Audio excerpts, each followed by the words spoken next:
Good morning friends. कैसे हैं आप सभी? आई होप सब लोग बहुत अच्छे होंगे। बहुत। आज मैं आपको ना एक बात बताता हूँ। मैं आज आपको एक सच्ची घटना बताता हूँ। ये जब की बात है जब हमारा देश आज़ाद भी नहीं हुआ था। तो ये मैं जो आपको बताने जा रहा हूँ, एक बार क्या होता है कि जैसे मैं आपको एक बात बताता हूँ, कभी ना हमें जैसे हमें कोई गाली दे रहा है तो हमें गाली नहीं देना चाहिए। उसको क्यों नहीं देना चाहिए? अब आप सोचोगे सामने वाला गाली दे रहा है, हम क्यों चुप रहे? तो एक बार क्या होता है कि एक नाव में ना एक संत और उनके शिष्य नाव में यात्रा कर रहे होते हैं। तो होता क्या है कि नाव रुकती है घाट पे। तो घाट पे रुकती है तो ये क्या होता है, एक पुलिस के कोई बड़े ऑफिसर थे, मतलब दरोगा टाइप होते थे जो अंग्रेजों से पहले जो हमारा देश आज़ाद नहीं हुआ था। तो उनके साथ दो पुलिस वाले होते थे, उनके साथ थे। तो हुआ क्या, फिर जो दो पुलिस वाले थे उनके हाथ में गन थी। जैसे अंग्रेजों, आपको एक देखा हो आपने कि पुराने जमाने में राइफल्स होती थी, तो उसके आगे से एक चाकू से निकला होता था, संगीन बोलते थे उसको। ठीक है, तो वो होता क्या है कि जैसे वो चढ़ते हैं तो पुलिस ऑफिसर जो उसका हवलदार वगैरह होता है, तो उसने बहुत अच्छा सा बूट पहना होता है। तो वो एकदम से संत के जो शिष्य के पैर पे रख देता है।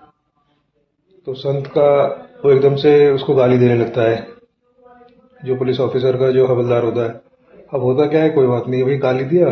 तो संत चुप बोलते राम राम राम राम राम, कहते चुप, एकदम चुप हो जाते हैं वो जो संत के शिष्य है। फिर जैसे ही क्या अब क्या होता है कि वो दूसरे घाट पे उनको जैसे नदी पार करनी होती है, तो बेसिकली वो क्या होता है कि वो लोग उतरते हैं। ठीक है, अब होता क्या है, अब जैसे ही वो नदी के पास वहां पे मिट्टी होती है, जैसे आपने देखा हो कभी आप, अ, बालू टाइप होता है। तो जैसे वो अपनी राइफल को उल्टा रखते हैं, जैसे कि उल्टी साइड।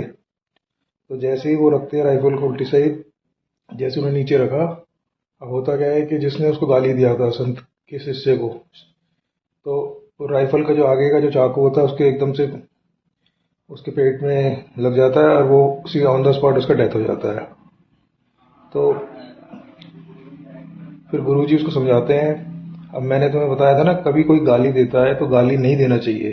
अब देखो, अगर मैं इसको मैं उल्टा गाली दे देता या तुम इसको गाली दे देते, तो जो इसको पनिशमेंट मिलना था वो नहीं मिलता और ये बच जाता। तो भगवान शंकर, मैं आपको एक बताता हूँ, भगवान शंकर माँ पार्वती से क्या कहते हैं। उमा, उमा क्षमा शापऊ से भारी, अपने कर्म जाए उपकारी। आपने क्षमा कर दिया।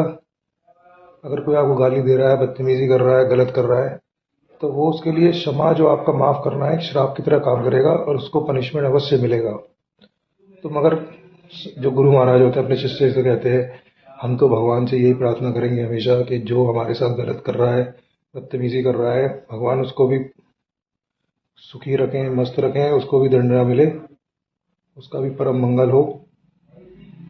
उसकी भगवान आप उसको दंड मत दो, उसकी भी बुद्धि शुद्ध कर दो, जब वो भी आगे बढ़े। हमारी तो यही कामना है।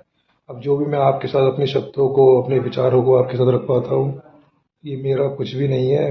मेरे गुरु महाराज का, संतों का, भगवान की कृपा है, राधा रानी का आशीर्वाद है, श्याम बाबा का कृपा है, महाकाल बाबा की कृपा से मैं आपके सामने बोल पाता हूँ। उनका ही वही मुझे बोलने का सद्बुद्धि, वही मुझे वाणी दे रहे हैं, बोलने की कृपा, वो कृपा कर रहे हैं कि मैं और ऐसे ऐसे विचार आपके सामने रखूं कि किसी के जीवन में मेरे शब्दों के द्वारा भगवत कृपा से परिवर्तन हो। यही मेरी आशा है, कामना है। आपका दिन बहुत शुभ हो। जय श्री कृष्ण।